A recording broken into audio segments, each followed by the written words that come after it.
ng bayan, maasahan anumang panahon.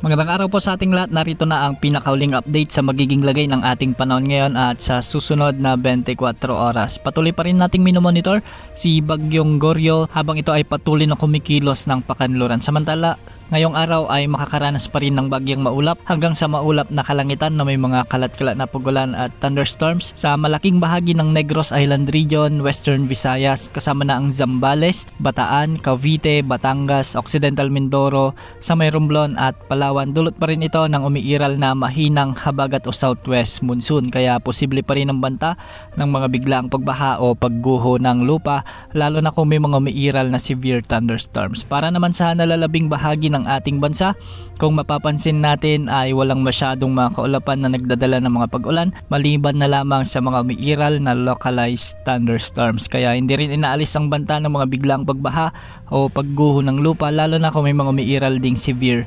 thunderstorms. Samantala, patuloy naman nating minomonitor si Bagyong Goryo habang ito ay kumikilos ng kanluran, timog kanluran sa bahagi ng Philippine Sea.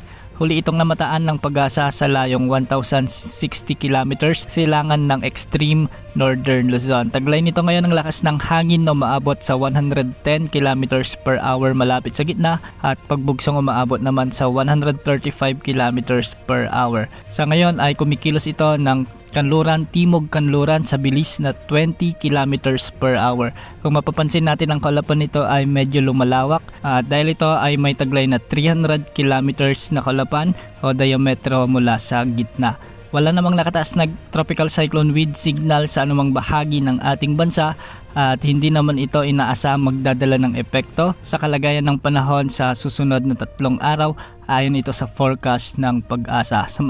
Ngunit kung sakaling mag-southward pa ang pagkilos nito, ibig sabihin kung sakaling magtimog, kanluran pa ang pagkilos nito o mas bumaba ang track nito, hindi rin inaalis ang posibilidad na itaas ang tropical cyclone wind signal number 1, lalong-lalo na sa extreme northern Luzon sa bahagi ng Batanes Island. Sa mga susunod na oras ay patuloy ang pagkilos nito ng pakanluran at magtutuloy-tuloy ang pagkilos naman nito ng west-northwest bukas ng hapon. Kung makikita natin sa ating forecast track, ay bahagya pang lalakas si Bagyong Goryo bilang typhoon category sa mga susunod na oras. Inaasang tatama ang sentro nito sa bahagi ng Taiwan bago ito makalabas ng ating area of responsibility sa araw ng Miyerkules o di naman ay umaga ng Huwebes. Ayon sa mga pagtataya, hindi naman nakikitang hahatakin nito o hihilain o palalakasin ang habagat maliban na lamang sa mga outer rain bands nito na makakaapekto sa may extreme northern Luzon. Yan muna ang latest update sa magiging lagay ng ating panahon. Ito po ang weather update ng bayan, maaasahan anumang panahon.